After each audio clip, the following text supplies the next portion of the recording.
Hello students. Today we are going to see one more long answer which is very important, that is regarding collisions. The question is, what are collisions, how many types of different collisions are there, and one dimensional elastic collision, you should see the theory and everything. So this is also very important. Let us see one dimensional elastic collision, the total theory, and also we need to prove that the relative velocity of approach before collision equal to relative velocity of separation after collision, and next we will prove the final velocities, equations for final velocities, and the exchange of velocities also. There is a special case, that one also we will see. Okay, so from the 6th chapter, one more long answer is regarding collisions. So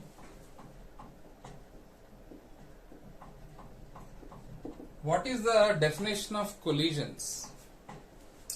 It is nothing but a strong interaction between two bodies for a short interval of time where exchange of momenta takes place. What is it? First of all, strong interaction between two bodies for short interval of time, very small time it will take for the collision, and what happens in this process? Exchange of momenta takes place. This is the definition of collisions.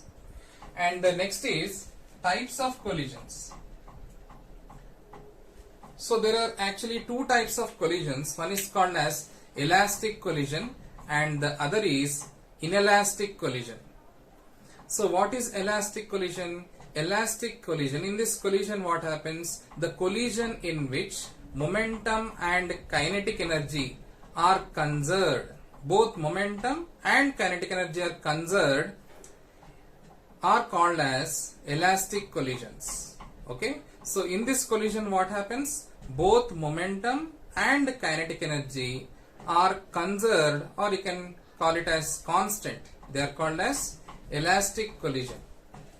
In this we can give example like collision between gas molecules.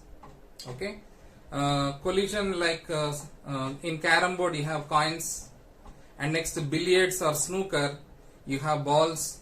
So collision between them comes under elastic collisions. And next one is inelastic collision. In inelastic collision, only momentum is conserved or remains constant, but not kinetic energy. Okay, only momentum remains constant, but not kinetic energy. Such type of collisions are called as inelastic collisions. In this examples you can give like a bullet striking a wooden block. Okay, so like this this type of examples. A ball is hit by a bat. So this examples you can give in inelastic collisions. Now we will prove regarding the relative velocity of approach before collision equal to relative velocity of separation after collision. Then afterwards we will see the final velocities equations. Okay, so let us consider two bodies. Let it be m1 and the other is m2. Okay, so we have three phases. One is before collision, next is during collision, and third one is after collision. So this is, let us say, before collision. So let us suppose that body A is moving with initial velocity u1 and body B is moving with initial velocity u2, and this is during collision.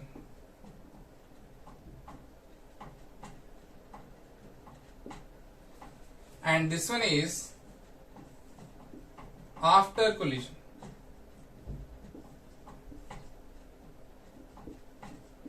After collision what happens? The velocities changes to v1 and v2. And if you observe this one, this is one-dimensional elastic collision. This is also called as head-on collision.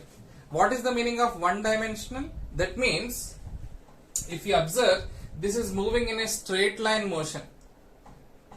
Only one direction. That's why it is called as one-dimensional elastic collision. So I already told, in elastic collision, what happens? Both momentum and kinetic energy are conserved. So according to the law of conservation of momentum, what happens? What is law of conservation of momentum? Momentum before collision equal to momentum after collision. So what is momentum? Actually, momentum is nothing but product of mass and its respective velocity. So here, what is momentum of A? m1 u1. Momentum of B? m2 u2. So this is before collision. Okay. And after collision, what happens? m1 v1 and next is m2 v2. So total momentum before collision equal to total momentum after collision. So I am not writing in detail. You should understand law of conservation of linear momentum.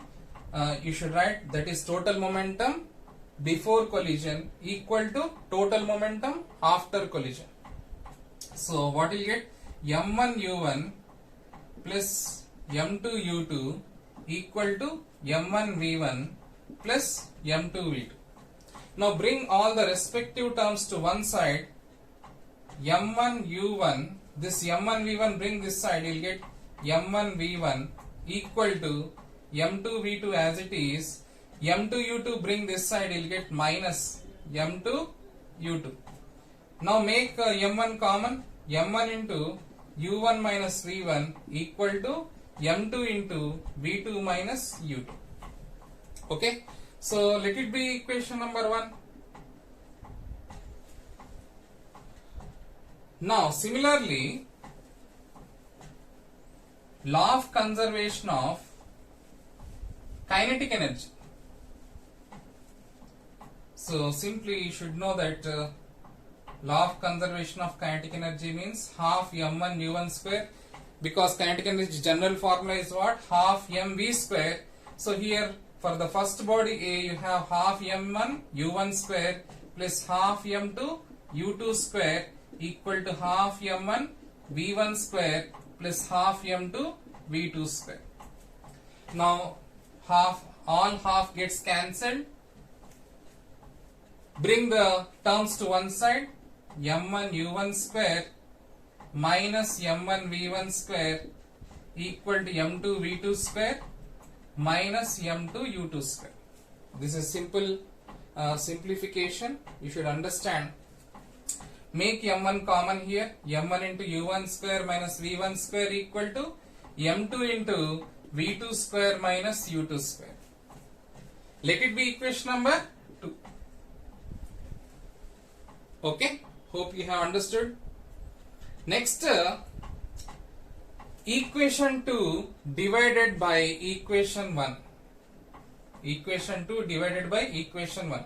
You can see this is one equation. This is second equation.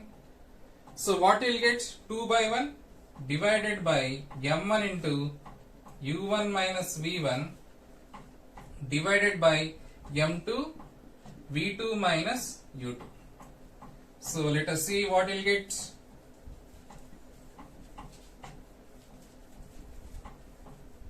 Which will get cancelled? m1 gets cancelled, m2 gets cancelled. If you observe this equation, it is in the form of a square minus b square, and this one is what? A minus b. This is also same, a square minus b square by a minus b. So you should know that a square minus b square is what? A plus b into a minus b. A plus b into a minus b equal to a square minus b square. So here you will get u1 plus v1 into u1 minus v1 divided by u1 minus v1. Here also you will get v2 plus u2 into v2 minus u2 divided by v2 minus u2. Which will get cancelled? You can see u1 minus v1 and here v2 minus u2 gets cancelled. So you'll remain with u1 plus v1 equal to v2 plus u2. So let it be this third equation.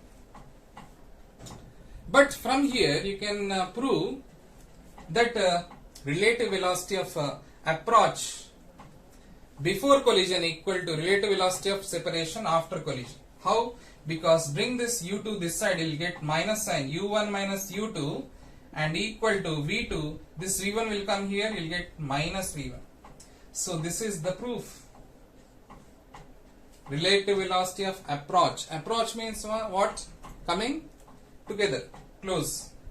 Okay, coming closely or approaching. Approaching means what? To come together. That is relative velocity of approach before collision equal to relative velocity of separation after collision. After collision, what happens? Both of the bodies will separate from each other. So you can also see here that in order to collide, the velocity, initial velocity of first body is always greater than the initial velocity of second body. Then what happens later on? The final velocity of second body is greater than the final velocity of first body. Okay, so this is actually one of the proof. Next we will find out what is the expression for the final velocities. What is the meaning? That means we should find out the derivation for v1, final velocity of first body, that is v1. Next we will find out the final velocity of second body, that is v2. Okay, so you should remember this third equation and also first equation.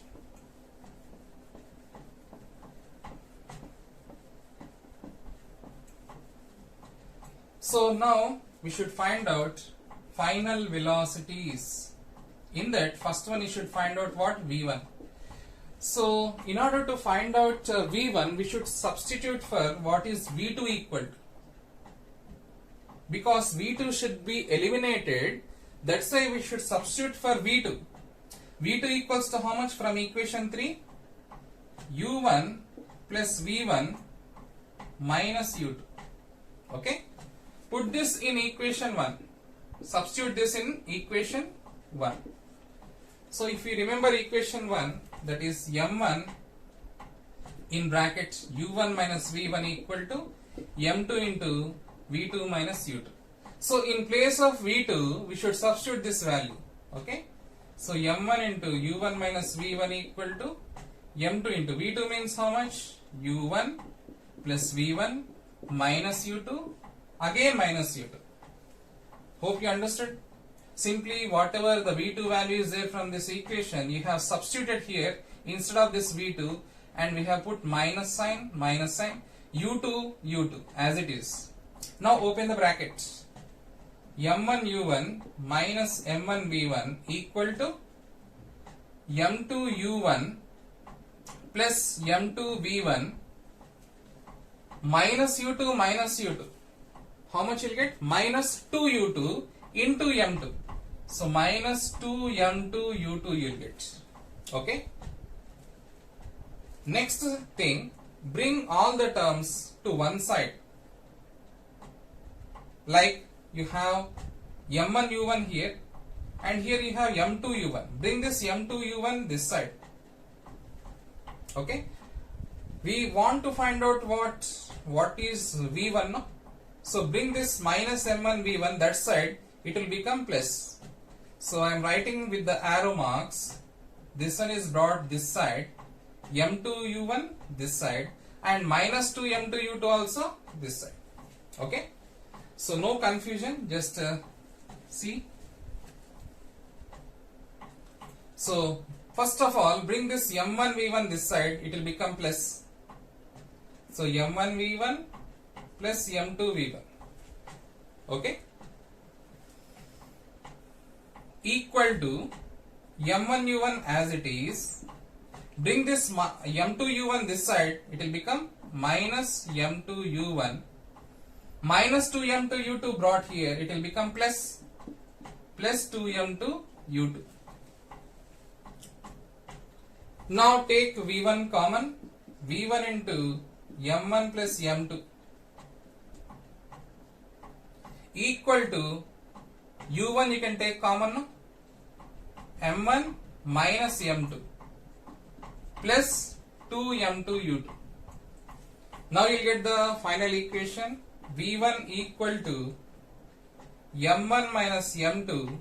This M1 plus M2 will go to the denominator by M1 plus M2 into U1 plus 2M2 U2 divided by M1 plus M2.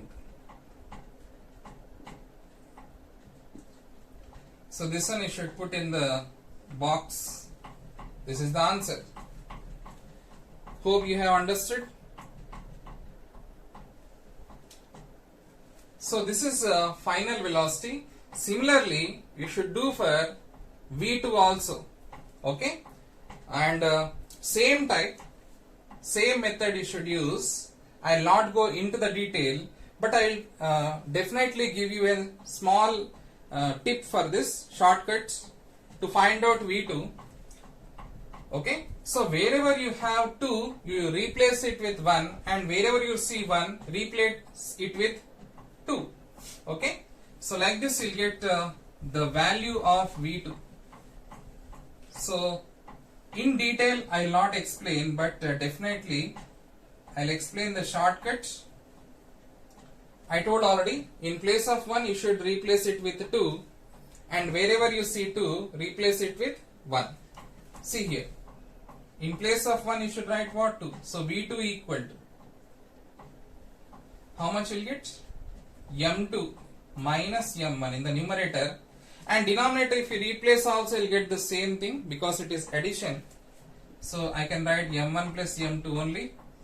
Instead of U1 you can write U2 plus 2 into M2 means you should write what? M1.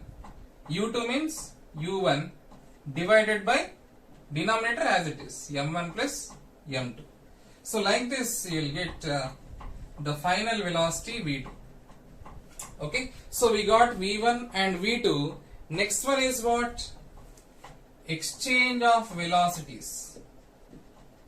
This is one more special case, exchange of velocities. This takes place when you have identical masses.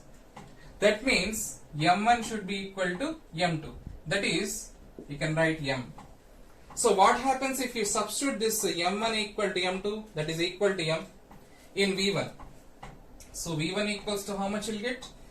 Numerator M minus M, you'll get 0 into U1, because M minus M is 0, 0 divided by anything is 0 into U1. This is also will become 0, plus here 2M divided by M plus M into U2.